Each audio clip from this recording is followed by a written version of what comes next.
Another thing that we need to change about our perception of what good sex is or what successful sex is a male orgasm. So that whole explosion is like the fireworks to finish off the show, and yay, I did a good job. And if that doesn't happen, then I didn't do a good job, and he's not satisfied, and therefore I'm not satisfied because my pleasure or my satisfaction depends on his pleasure. Welcome to Garnered Growth. Welcome to Garnered Growth.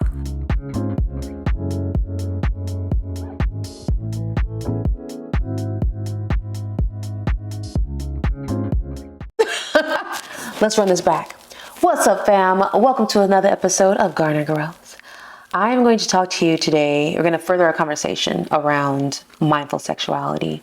And I'm going to talk to you about decentering men from your sexual experience.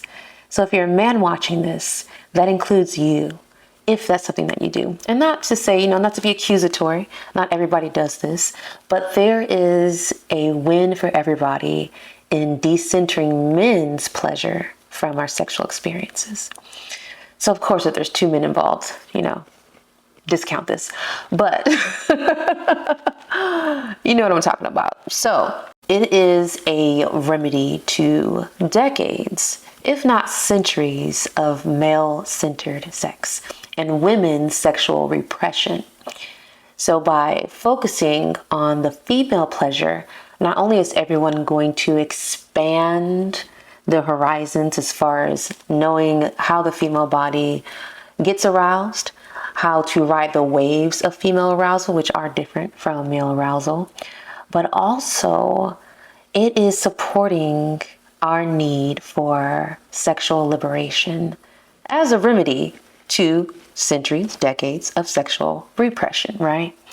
And this is not the first time we've done this. We've had waves of it, like the 60s and 70s, which I was not born yet. So I don't know anything about that personally, but I know it happened and I read about it. And that's where we got Osho, right? This is another wave of it that's been happening. And the last wave of it back in the 70s was a lot of middle-aged white women going to India, learning from gurus, bringing it back, becoming gurus themselves, right? And that's a lot of who our teachers were for my generation, right? Now, with social media, it's a different wave, same goal, but it looks a little different because we have a lot of content out there. Then we also have a connection crisis, partly influenced also by the amount of content and social media influence on how we perceive ourselves, how we perceive relationships, and also how we are kind of using technology as a surrogate for connection and not getting the real thing. And I know that COVID had a lot to do with that. It was like we're already kind of going that direction with the gender wars. But then when COVID hit and it was like, everybody separate, it was kind of like an excuse to like amplify the disconnection and get more comfortable in just isolating and being alone. I want to help us to get out of that slump of disconnection, because as we continue to grow in technology, AI is growing. AI can do a lot more than what humans can do as far as like meeting desires, right? Even if you look at porn, even though it's real people, it is a artificial form of sexual intimacy and pleasure, right? It's like a synthetic, almost a surrogate again. And so now you have AI who visually can look like whatever you want and can do whatever you want, even talk to you a certain way, treat you how maybe you couldn't get a human to treat you. So there's a lot of bombardment with technology on our sense of connection to each other. So you gotta really focus, put some effort behind nurturing your need for genuine, organic human connection. And to do that, there's a few things that I want to focus on, which one of them I've been doing this whole time, which is mindfulness. And then the other one is just learning your body and being more intentional about learning each other's bodies and not going from like predetermined script or predetermined visuals, how you think things work, how they should work, and really coming from a place of like compassionate ignorance. Like, I don't know anything. And that's like a beautiful thing, because whenever you have ignorance, you have so much opportunity to find out. And so that's what we want to do. We want to mess around and find out. exactly how our bodies work and how our person's bodies work. When we decenter male sexuality, because one of the reasons why I think that it really is a great idea is because typically the male body gets off easier than the female body. There's a lot of reasons behind that. Could be a need for emotional connection, could be physiology, could be ignorance and not knowing how to actually like move the parts, and also time-wise, like things just don't happen as quick. And this is not including the use of technology. So vibrators don't count. We all know that we can get off on a vibrator in like a minute, or even less, right? It don't take that long. It depends.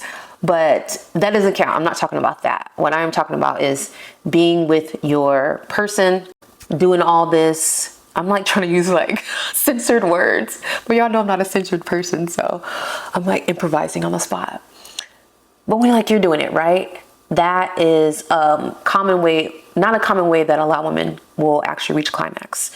And so they will typically reach climax other ways, especially with, devices and maybe dual stimulation, but just like the plain old in and out, it's not going to do it for them. Whereas with a male body, that is pretty common. It does it for them, right? And so because of this kind of difference in the accessibility of climax, by focusing on the female's body, you're going to have a longer experience, a fuller experience. And if you do it right, you do it mindfully, paying attention, you're going to have a more connected and present experience, because you can't just blindly just like jackrabbit the thing and expect to have some eruption. It just takes a lot more intention and attention. And that benefits everybody, because at the end of the day, you've had a more full experience, and not even just to reach climax, but let's say like at the end of it, like nobody comes. Does that mean that it was not a worthwhile experience, that it didn't feel good, that it wasn't connecting, that it wasn't intimate, that it didn't leave you feeling spiritually close to that person, fulfilled in different ways besides just the climax? So not only decentering the male's pleasure or the male climax, but also climaxes overall. Just take that off of the criteria for this to be good. Take it out of the criteria for this to be successful. That is not the only way that this can be a worthwhile and fulfilling experience. And sometimes it's like the cherry on top, but the process is actually what is meeting your needs for connection. The getting there, that like at the end is like the instant gratification that we've kind of gotten attached to, and think that, we've been like misguided to think that that last part of it, the instant gratification that we go for, is the biggest reward. But really it's everything leading up to that. You go to school for a degree, right? You go to school for years. Throughout those years, you've made friends, you've overcome challenges, you've overcome mental, emotional challenges. You have maybe worked jobs and met people from there. And at the end of it, you get this diploma, right? You get the certificate that says you've earned this. And then you can take that and you can get jobs and stuff. But that piece of paper at the end, that graduation, is just a symbol of the end of a longer experience. The real wealth of what you earned, of what you worked for, is along the way. And at the end, that instant gratification that we've kind of like focused all our attention on now, that is just a symbol. You can kind of look at the climax that way, where it's not the only mark of success. It's a symbol of the time and attention that you took to be connected and to be present. And it's like Easter eggs along the way. It's also not just one, typically. I would say typically, because that also is biased and ignorant. Because some people are multi-orgasmic, and some people are not.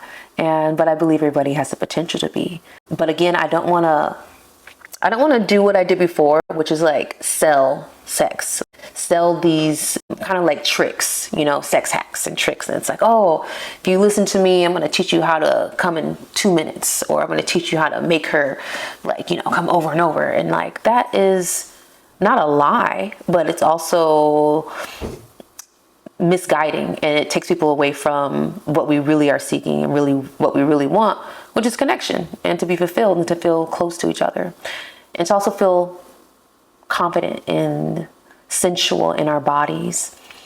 And that is another thing that I'm going to talk about, but I'm going to make a second video because I really want to dive deeper into how sensuality and being confident sexually is actually a landmark of success, and how like taking on this by just making that part of your growth journey. It doesn't have to be the whole thing, but making that part of your growth journey is definitely going to show up in different areas of your life and make you feel successful because it makes you magnetic. A sexually liberated person, especially a woman, because we're going from a contrast of having generations of not having that, of repression. So when you have a sexually liberated woman, she is confident, she is magnetic, she is receptive. And that is what brings in opportunities. It is what makes things fall at her lap, what makes her so good at manifesting things that she desires. And it's also what draws people to her, makes them want to be part of her life, gives her that glow, right? And we'll talk about that. I mean, obviously, I can get into it right now, but I'm trying to stay on topic. So let's think about some ways that you can decenter the male pleasure from your experience. And this is a two-part thing. So even as a man, let's talk about that first. I know like my viewers are like 50-50, which I feel good about that. Like, I don't feel like super proud, but like I do feel good about it that I'm like serving both audiences, like serving everybody basically. So when I speak, I try not to just speak to one side because I know that everybody's watching. And so if I'm talking about, from a male perspective, even the women could take that and understand more, empathize with their male partners and vice versa. So coming from a male perspective, being more inquisitive about your woman's body, how things feel, not assuming, especially going from an ego point of view, because a lot of men who are good at sex, who can really like, I'm trying to think of the word. Yeah, I can't say that on the camera. Who can really do it well. You might be very prideful and confident. It's like being a good athlete. And that's great. Definitely bring that confidence, especially if you have, receipts to back it up. But also, different bodies react differently. And it is a disservice as well. Like we have to admit as women, we've been faking it a lot, especially when it comes to being sexually repressed. Part of that is I have to make him feel good, make him feel like he's doing his job well by pleasing me. So I'm going to fake all these orgasms. And meanwhile, like I don't feel shit. A lot of that has happened, right? I know I've done it. Like, give me an Oscar. That's a disservice because now you've taken away the opportunity for him to really learn, genuinely learn. And then you keep doing that. Years down, you're with this same person who you've been lying to and you're complaining about the sex not being good. And it's like you've been miseducating him with false signals, false feedback, right? So you have to take accountability for that. Take responsibility as well for advocating for your own pleasure. But that takes confidence, right? It takes like admitting to yourself, my pleasure matters. How I feel about this matters. It's not just about him feeling good about what he's doing to me and feeling like, a man, like basically stroking his ego.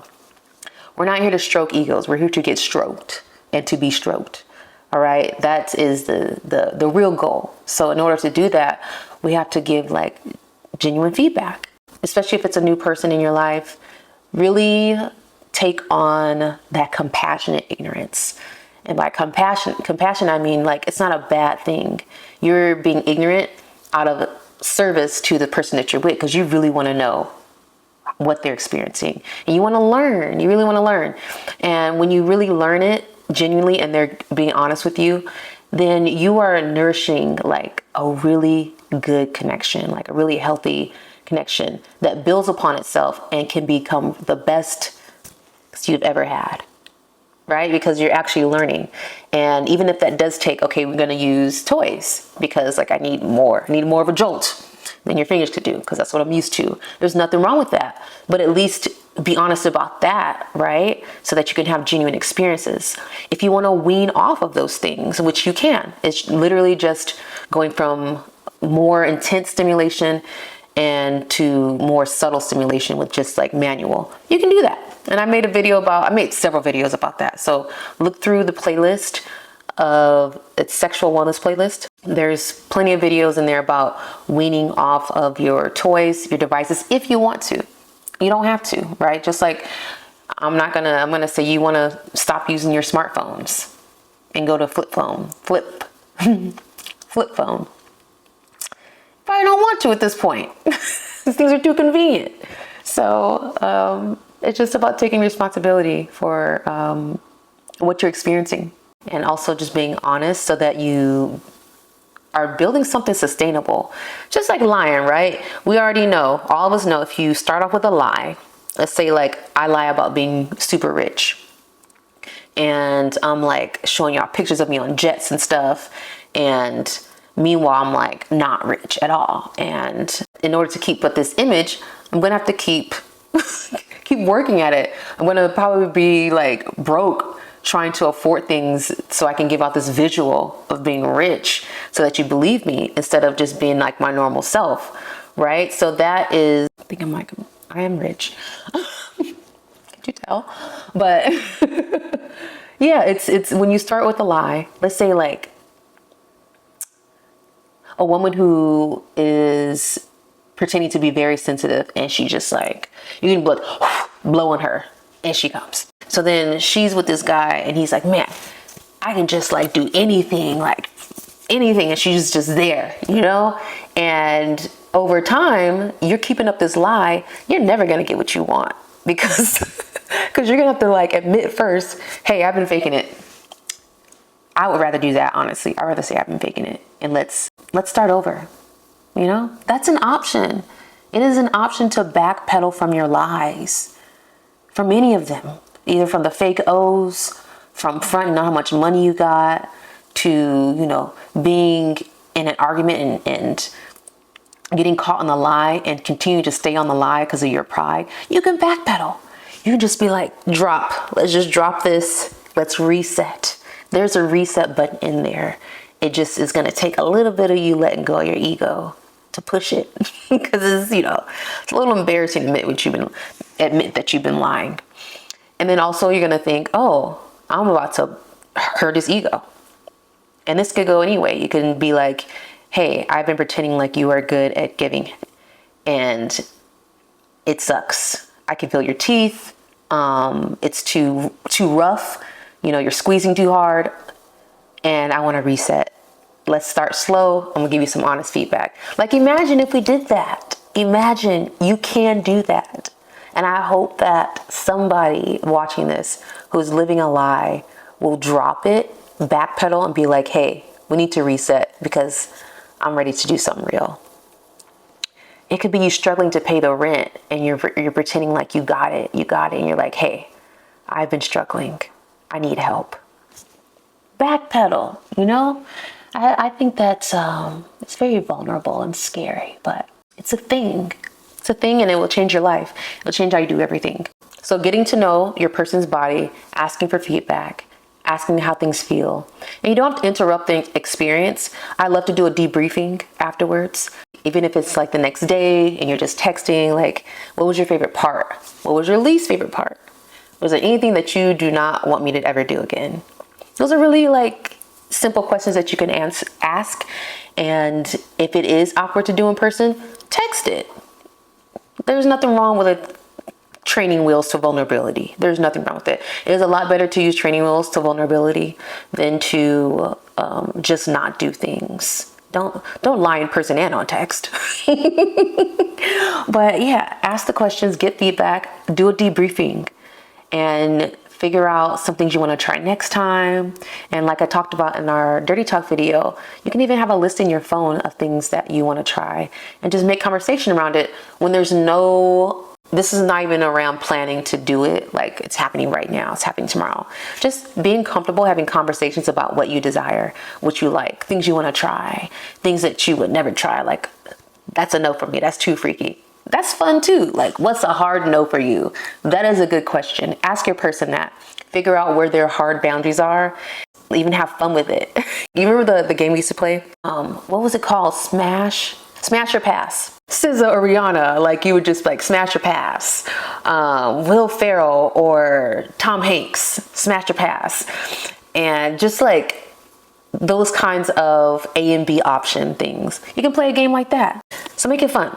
It really is important for you to recognize if your partner is the shy one, the sexually repressed one, the shut down one, and then support them in blossoming, encouraging them, even being the example by sharing something that you are, might not be sharing so easily. Like, be vulnerable and mirror that to them. Show them what it looks like to be liberated, just talk about whatever you want, to own what you like and what you want, to not be afraid to ask for what you want.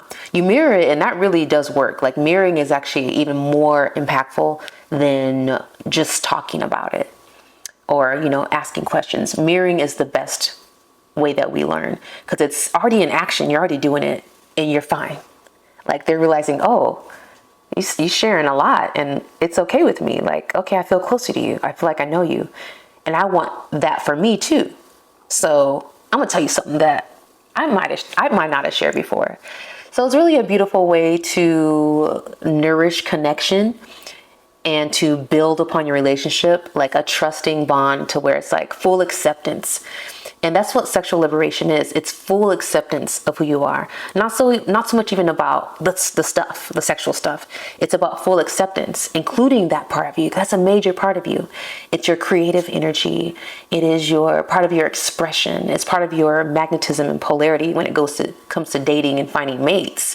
If that part of you is shut down, then it's almost like you are putting yourself in the dating pool with a mask on, or like a shroud, like a veil, and they can barely see through the veil.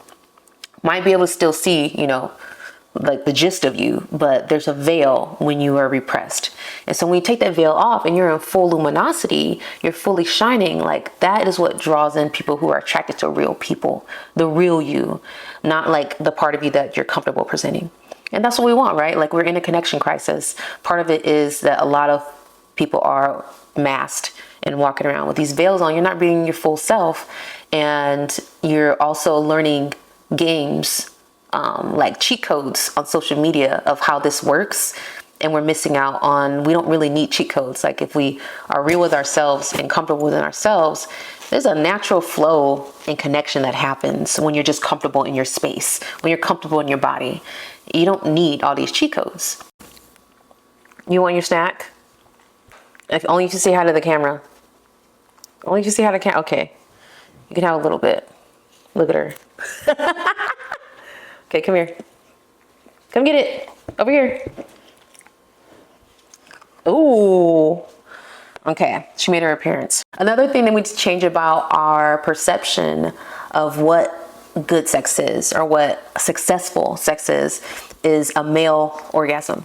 So that whole explosion is like the fireworks to finish off the show, and yay, I did a good job. And if that doesn't happen, then I didn't do a good job, and he's not satisfied, and therefore I'm not satisfied, because my pleasure or my satisfaction depends on his pleasure. Those are ideas, those are mental hangups that we have that, first of all, take away from the presence and the relaxation, because now you're worried about, are you doing it right? It's performance anxiety, but performance anxiety from a male's perspective might be, staying hard, making sure that she has her climaxes, making sure that she's making enough noise that signals that, right?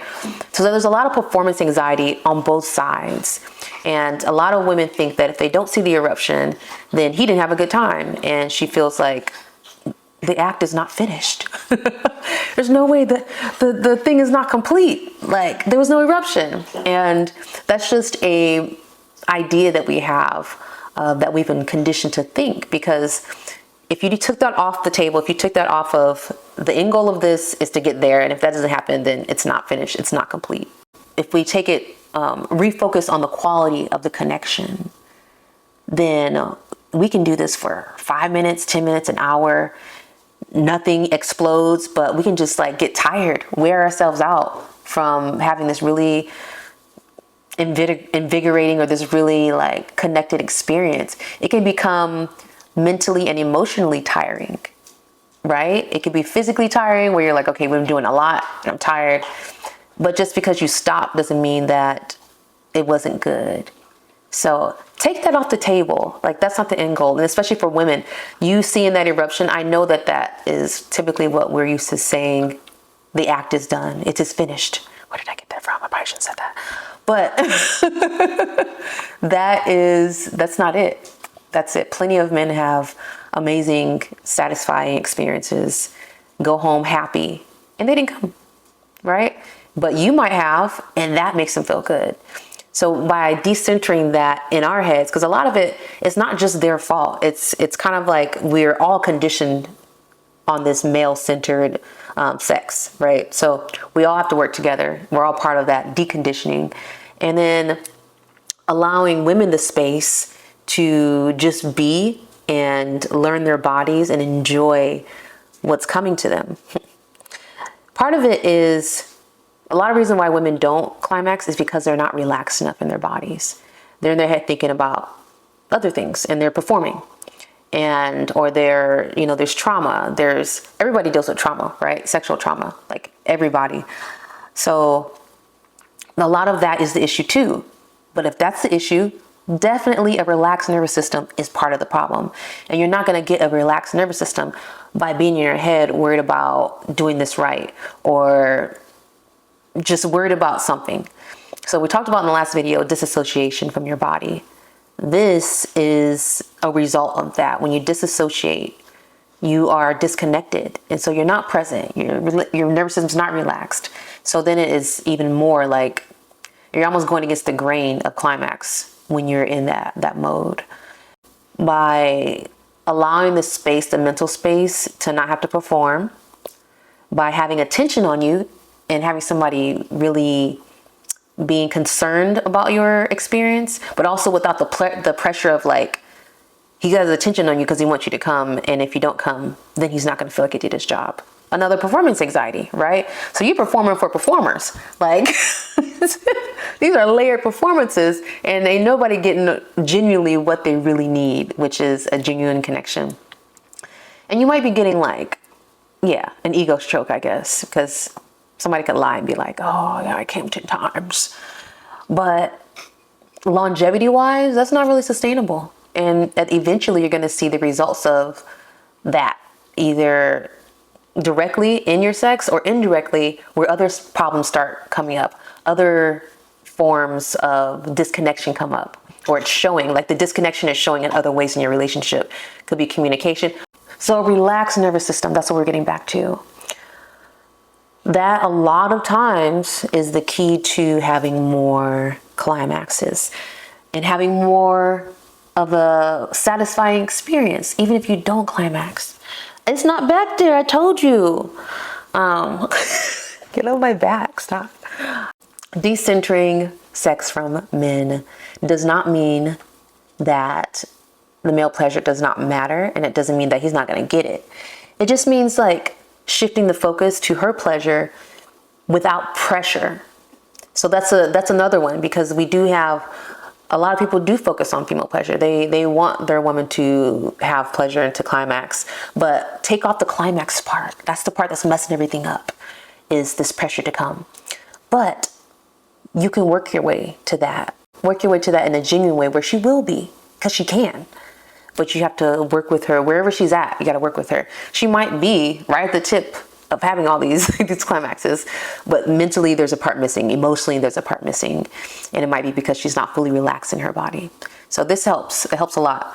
Relaxing, making a relaxing environment, a lot more foreplay, kissing, touching, caressing. It's kind of like playing an instrument. It is. We're an instrument. And when you play this instrument, you got to learn the keys. You can't just go and start banging on the keys and think that that's going to make a good song, right? You got to learn which keys you push together to make really nice notes and melodies.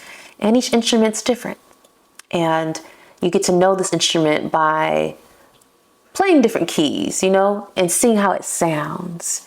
That sound comes out in communication, it comes out in moans, it comes out in body language. Paying attention to her body language, paying attention to her undulations, you know, her shaking, her breathing. All of those things are input. It's information, it's communication. The body's really communicating what it's feeling. And as the receiver, what you can do too is think about how you are communicating. Are you lying or are you telling the truth? And so, are you making a lot of noise when you don't really feel that much? You might just be used to making a lot of noise. Like, and that's not a bad thing. But along with all that noise, like, are you still also having a good time? Okay, let's drive this home. Let's drive it all the way home. So we're going to decenter the male eruption from our experiences, and we're going to refocus on creating a relaxing, safe place for a woman to just experience. No pressure from anybody to erupt. Just focusing on the quality of the connection, on learning your person's body, being very curious, and trying things. Debriefing, getting some feedback. You can do a little text survey, whatever it is, however you want to do it. And stop lying. I think that's, Cora, can you stop chewing the bone? And so, so I want you guys to really think about, you know, how this relates to you, you know, in any way, whether it's you are wanting to be more liberated, be more expressive, be more fully accepting of yourself, or if you're in a relationship where you can see that that person is repressed, that they're not fully, you know, their freak is not fully out, and you want to support them in bringing it out. And how can you do that? How can you support them in that? How can you encourage them? How can you mirror that behavior for them? Because it's the best for your relationship. It's not even so much about the actual sex, right? It's more about full acceptance, being a full person, being with a full person, and you guys both supporting each other and being your whole selves, and not just the parts of yourself that you think each other wants to see, or the reason that, you know, they're with you. Because we all kind of like can do that and not realize that we're self-limiting because we don't want to fully be seen. So how are you fully seeing your partner? And how are you not fully showing yourself to your partner? And even if you're not in a relationship, you can just look at yourself, right? Think about the ways that you hide from yourself, or the things that you would keep, you know, hidden. Really, shadow work, I guess, is this is part of it. And shadow work is not just about, you know, the negative things. It's everything. Full acceptance is the goal of shadow work, and fully accepting yourself is going to be things that you are not super like loud and proud about, and some things you might be ashamed about, some things that you might be afraid to be proud about, like you're, you know, too humble about it. So it's all those things. At the end of the day, you want to be loved and wanted for who you fully are, from yourself, and then also from the people around you, especially in your relationships, right? So that's that. Don't forget to like and comment and share. All those things really help. The last video, in the Dirty Talk video, it actually was really helpful to get the comments from you guys. I got DMs from my friends. Those are the best too, because you guys know me personally. So you tell me that, you know, I articulated well and it was really helpful, and all those things, like, it really like stokes my fire, especially as a creative person. I need that. So thank you for your feedback. Thanks for sharing in the comments, for sharing the video. And then also let me know if there's any topics that you want me to cover. And really go check out the sexual wellness playlist. There's a lot in there. A lot of things that I talk about, there's more details in those videos as far as like methods. And then for what we're talking about, getting more connected with your body, being able to be more present, being able to feel, check out the body scan video in the guided meditation playlist. That one's going to really help you, because it's all about being more in tune with the subtle cues of energy, the subtler sensations that we will miss if we are distracted and just, you know, running around with our thoughts, which are not really our thoughts. They're just kind of out there and we focus on them. All right. Love you guys. Thanks for tuning in. Until next time, lead with love. Like, subscribe, share the growth. If you are not ready for the day, it cannot always be night.